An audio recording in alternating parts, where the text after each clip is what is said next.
Hello, I'm Dr. Pierre Simon, and it's great being back with you. We're talking about suicide, so it's not a very happy subject to talk about. We're discussing the new look, a new look at suicide. There's been some theories that have come out in the last few years, one in particular.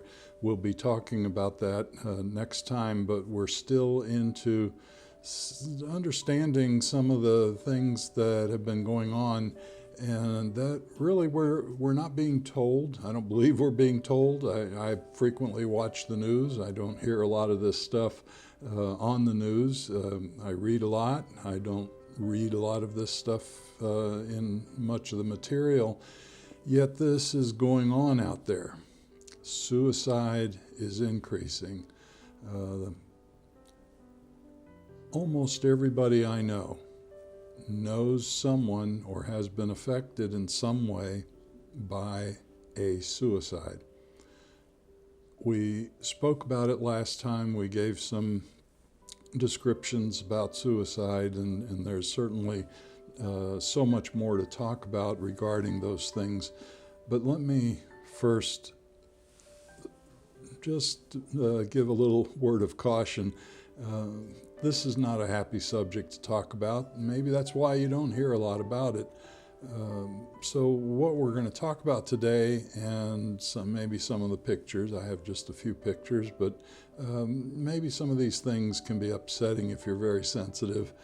And certainly you don't want your children watching this or listening if you haven't already spoken with them about it, or if they're not familiar with this, if this has never happened around them. Yet sometimes if something like this has happened to a classmate or a family member, then they need more explanation. They need some help understanding, and that's the job of a parent. And if there's not a parent available, then it's the job of that significant other adult in their life. We don't want them to turn to peers for answers, and certainly we don't want them to turn to those who would minimize these things for answers, because it's not helping them gain an understanding. It's helping them develop faulty beliefs that become lies that turn into delusions in their adult lives, because a faulty belief that is frequently thought about is basically a lie that turns into denial. And denial is a form of delusional thinking. So we don't want our kids growing up in denial about the facts, the truth about depression, the truth about certain things that can harm them as well as harm those that they love if they don't love them properly. So keep that in mind as we speak about this subject. The CDC has come out with some shocking statistics about suicide, and basically those statistics overall is speaking about the increase of suicide over the last 10 years. There was a point where it was slowing down, and then boom, it starts increasing again. So something we don't hear about because it's not comfortable talking about, and so you don't hear about it in the news, is the suicide rate for kids.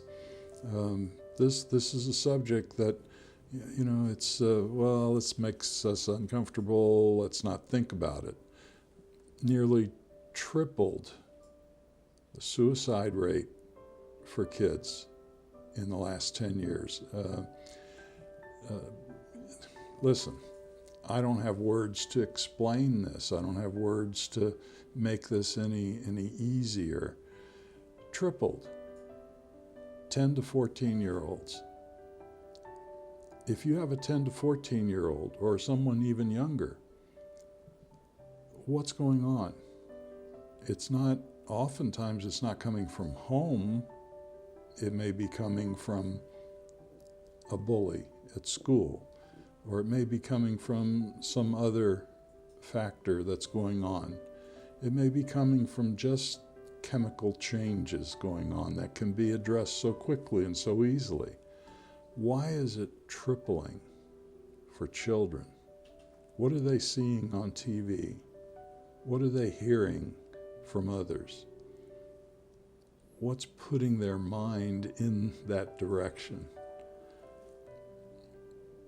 In 2017, suicide was the second leading cause of death for children between 10 and 14. And in the same way, between 15 and 19, and also those young adults. Not good. Suicide for older teenagers is even worse. It's increased 76% between 2007 and 2017. And these are not statistics for today. These are, the statistics will be coming out in 2020 as they gather for the last 10 years, but these are statistics up to 2017. Have things gotten better since then? I don't know. You be the judge of that. But if it's increased 76%, what's happened between 2007 and 2017 that has brought this about? What's going on in our society, in our culture, and around the world, for that matter, that is allowing this, that is bringing this about? The CDC says the pace of increase for suicide was greater from 2013 to 2017, 7% annually on average, than from 2007 to 2013, which was 3% annually. If you're a parent, you're at home, you know what's going on, you know if there's a lot of conflict at home, arguing, upset things of one thing or another. But in most cases, homes are just fine. It's other things. And you hear parents after a suicide, we had no idea. We didn't know.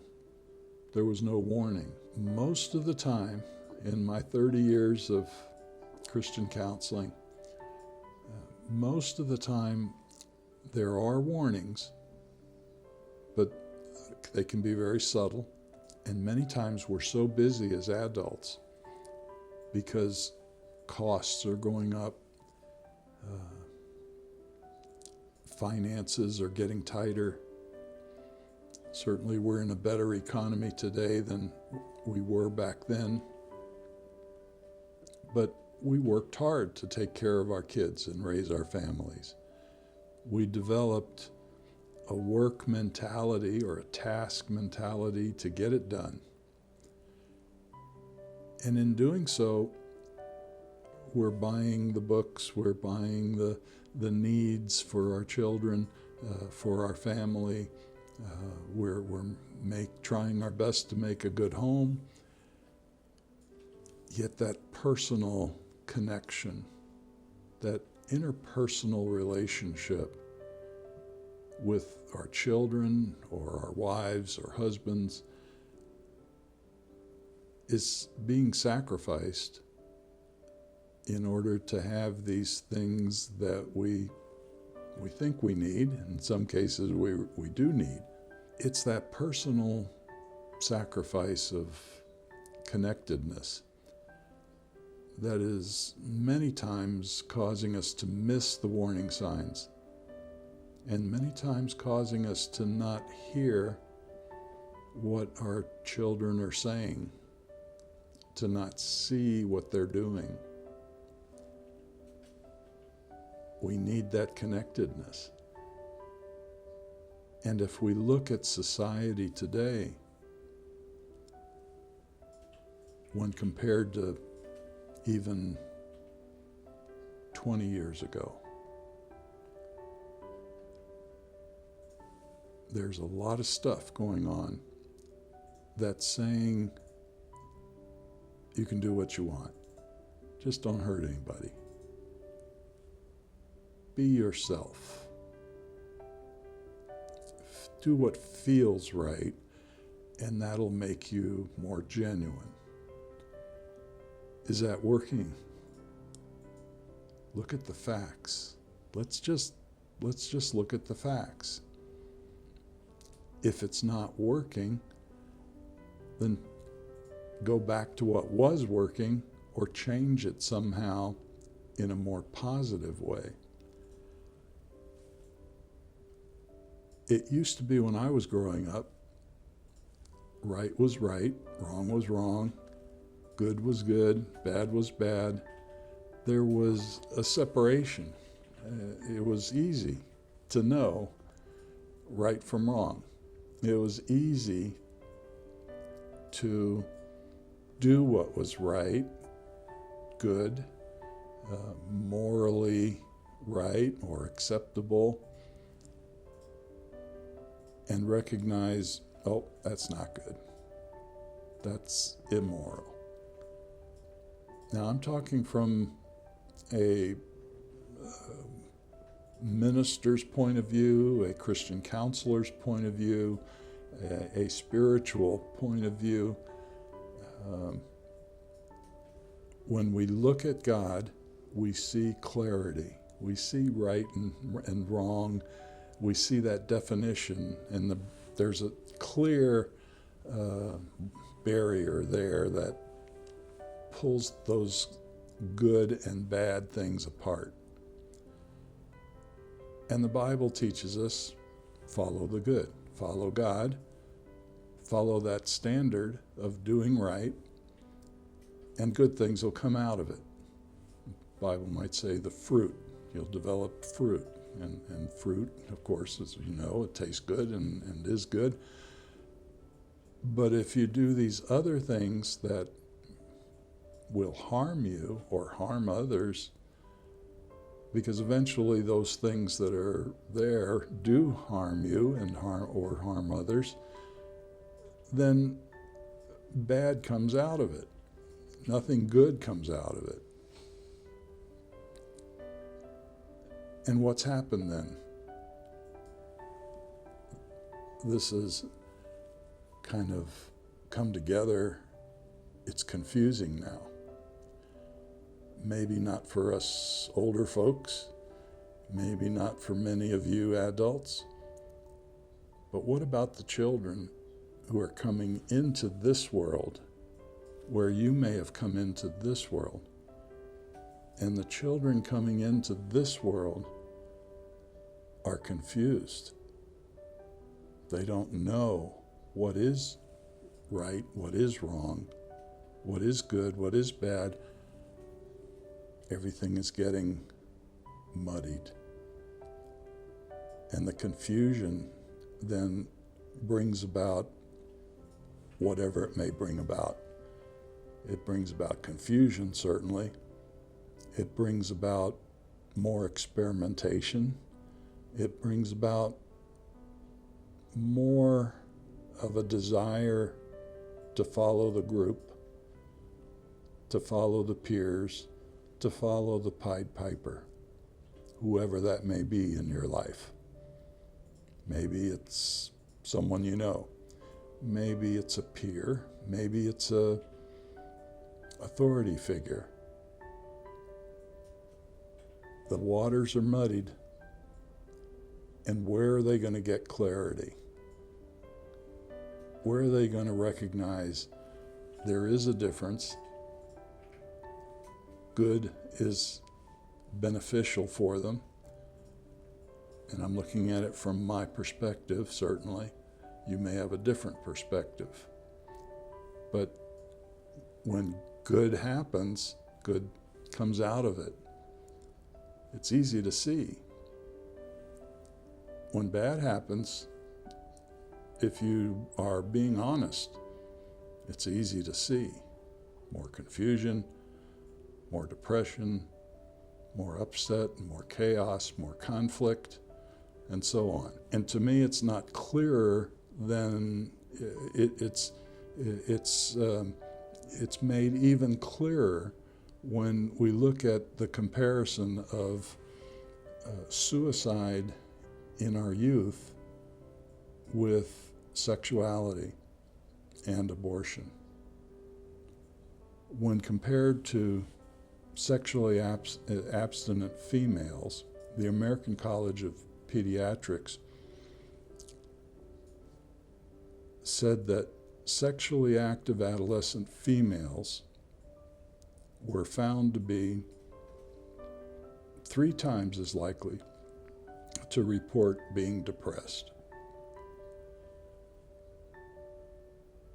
Okay. Good says be abstinent sexually. The other side says, oh, it's okay, do what you feel like. If it feels good, do it, and all their other reasons for that. Well, what's coming out of the good? Well, they're not getting depressed as much. What's coming out of the other? They're getting depressed 3 times more than sexually abstinent females. 3 times as likely to have attempted suicide. What's coming out of the good? Less likely to attempt suicide. What's coming out of sexually active females? 3 times more likely to commit suicide or attempt suicide. What's the evidence here? Let's look at the facts. Let's look at the truth. Not what you feel like, not the emotions. Put those emotions aside for a minute. Let your logic tell you, let your good sense tell you. There is a difference going on.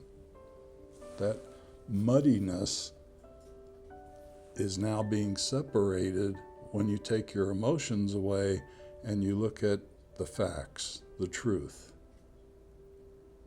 Depression is not consistently followed by sexual activity, according to the American College of Pediatricians. So what they're saying is typically when there's sexual activity in adolescence, typically there's a mixture of feelings, but there's not always depression. That is, when there's depression, I'm getting confused myself, when there's depression, it's not always followed by sexual activity, put it that way. Depression has all other kinds of reasons. But when there's sexual activity among adolescents, depression is frequently following the sexual activity. It's making it clearer. Society says, or that group in society says, well, it's because of you moral people. It's because you're putting guilt and shame on those who want to have sexual relations in adolescence and among other things. Well, okay, let's separate the evidence, the proof. In societies where just about anything goes, you still have similar results. It's not just because I'm a Christian and I have a certain standard that I try to live by. There's something inside of us that has a standard already built into us. It's called a conscience. And that conscience is responding to whatever it is inside. And when that conscience gets tweaked, we feel bad about something, or we get confused, or we're not sure, or we question it. And then in that questioning, what are the answers we're getting back? Stop blaming others for what's obvious. If you do something that's harmful, potentially harmful, especially when you're young, especially when the brain isn't fully formed, doesn't even fully form until you're 16 years old. The last pound is developed at 16, and it doesn't fully fill in until you're around 25 years old. Wisdom comes in at around 25 years old. That's when suddenly the college students who were thinking one way very strongly get out of college into the workforce. Around 25, truth sets in. They see they're able to factualize things better because now they're experiencing things. Suddenly they change quite a bit. They're having babies, they're marrying, they're having babies, and they recognize, oh, I need to make a few changes here. And they do. For those that have at least a fairly good upbringing, they make those changes quickly. For those coming out of dysfunctional homes or where the muddied water was really, really muddied there, add another 10 years. If they're working on themselves, if they're trying, if they're making efforts, add another 10 years, and suddenly then wisdom sets in, and they make those healthy improvements. They see the facts, they recognize them, they oh, okay, I can see truth now. Gee, that doesn't make sense doing that anymore. I need to make some changes. And they do. But for those who don't work on themselves, pay attention, who remain in their emotions, letting their emotions think for them, letting their emotions dictate what they're going to do, it's going to be a lot more than 10 years. And unfortunately, many of them don't even get through that 10-year period. Listen, it doesn't have to be that way. When compared to sexually abstinent males, and we've been talking about females, but what about us men? What about us boys when we were boys? Sexually active boys were found to be 7 times as likely to have attempted suicide. Once again, no sex in youth, sex in youth for males, 7 times more likely to attempt suicide. That behavior then is producing bad fruit. Not good. Adolescent males may be at an even higher risk of suicide if there's other things going on, such as conduct disorder. I recall a young person who had been arrested, and there were some other things going on. And as far as I know, no real warnings. And he made a bad decision, an impulsive decision. a decision that took his life.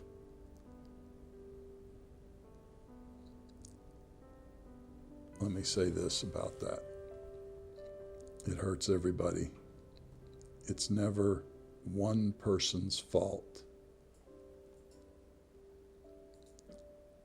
That person had muddied waters. There wasn't clear definition of in certain areas. And yet he made a choice based on some circumstances that went on at that moment, an impulsive choice. It hurt everybody. It doesn't have to be that way.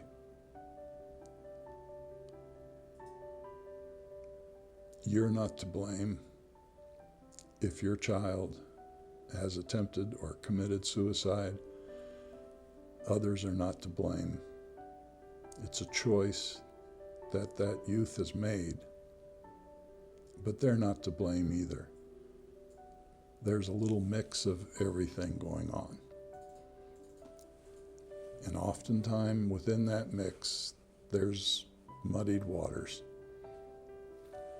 There's not clear definition.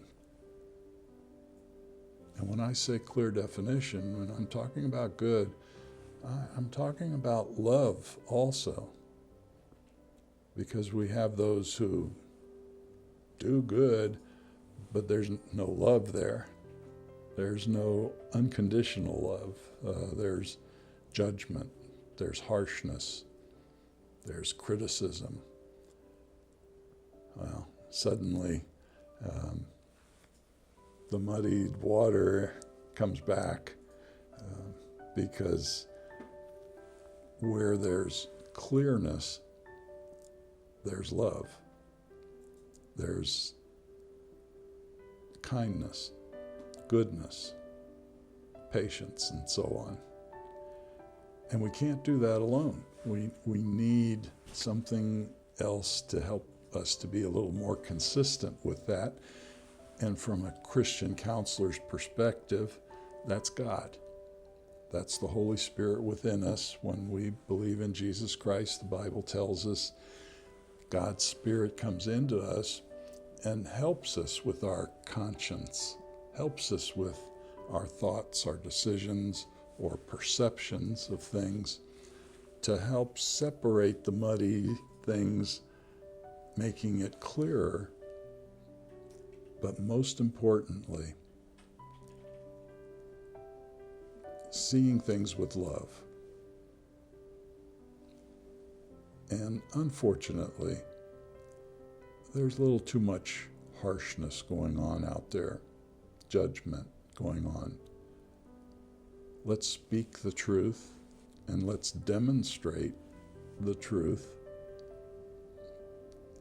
But the other person has to make their decisions. Do the best you can. And the Holy Spirit in us helps us. And God helps us through changing circumstances, through helping in ways that we can't even see. And there's another factor here that's very important, and that's abortion. Put your feelings aside, these muddied waters or whatever it is. Put your feelings aside for a moment. Let's look at the facts. Let's look at the truth. Abortion kills in more ways than one. 6 months following an abortion, high school females were 10 times more likely to commit suicide than other females. 10 times more likely. So does that make sense? Why then are people promoting it? 10 times more likely to commit suicide after an abortion. Why are they promoting it? Why are they encouraging it? Why are they spending billions of dollars to supply it? 10 times more likely for adolescent females, our youth, our precious, valuable youth, to commit suicide. Not just attempt suicide, commit suicide. With a past history of abortion, female adolescents were 6 times more likely to have attempted suicide than those without. 6 times more likely. Induced abortion is associated with 2.5 to 7 times higher suicide rate in the years after abortion than after childbirth. So we can't blame the child. It's not the child's fault. And I don't want to blame the female adolescent who commits suicide because of an abortion, because of that choice. I want to blame the system. I want to blame those who have muddied the water purposely for profit or other reasons. Because if you muddy the water for profit or for gain, for power, for control, you create chaos. Chaos. Order. Chaos around the world sets the stage for change of a certain kind that those who are directing it, directing the muddiness, it's what they want, power, control, and whatever. Look at the facts. Doing these things, do they bring about good things? Do they bring about bad things? All right. Gosh, I'm sorry if this upset you, talking about this subject. I hope you didn't just turn it off because it's an uncomfortable subject. Pay attention. Let's look at truth. Let's clear the water. Yeah. Next time, we're going to get into some more specifics about the theories that are coming out, and one in particular about reasons for suicide. And I'm sure it'll be helpful for you. God bless. Talk to you again.